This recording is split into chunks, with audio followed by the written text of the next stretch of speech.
Put down those pina coladas and girly umbrella drinks and dust off your two-sided beer helmet and inappropriate language in front of your children, because baseball season is officially back. That's right, it's that time of year where your favorite team will pretend that they are contenders for the upcoming season and then a week later bring their fans back to reality by being in last place.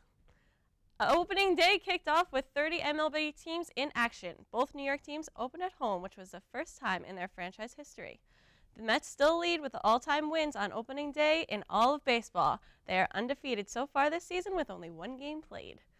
The New York Yankees took a loss, making them winless so far this season. Maybe the Yankees should try dressing up in costumes and dancing around the clubhouse like this. Meanwhile, in a place where real baseball is played, the Washington Nationals left fielder Bryce Harper became the youngest player at 20 years old in MLB history to hit 2 home runs on opening day. So much for grown men playing a kid's game. And now I'll throw it over to Vaughn for the NCAA action. Yeah. Seeing the field of 64 teams down to the Final Four in Atlanta, Georgia this Saturday. We have Wichita State versus Louisville, and we have Michigan versus Syracuse. Starting with Louisville, their last game they played Duke University when they was outlawed, just beat them up in the second half by 20-plus points. But did you see the injury when Kevin Ware broke his leg just closing out on the shooter? It was like the ugliest thing I've ever seen. People crying, fans crying, coaches crying, everybody crying. It even made me shed a tear.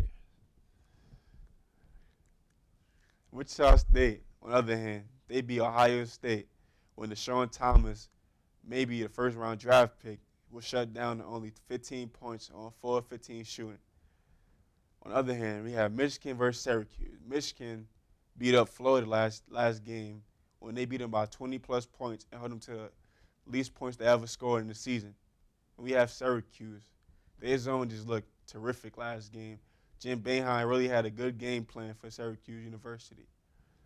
I think Syracuse would beat Michigan and take on Louisville to make their happy ending for Kevin Ware for the championship game.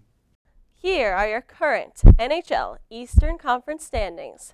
Take a good look at them. They look pretty good.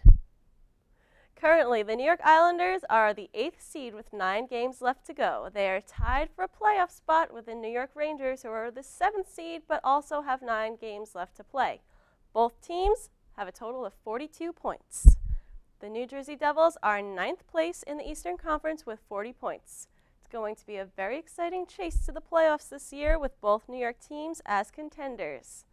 The New York Islanders are hoping to make the playoffs for the first time since the 2006-2007 season. With fresh young players and an outstanding goalie, the Islanders are sure to be fighting till the very end. More next week as the road to the playoffs continues. Here in the locker room, I'm Victoria Calderon, and we'll see you next week.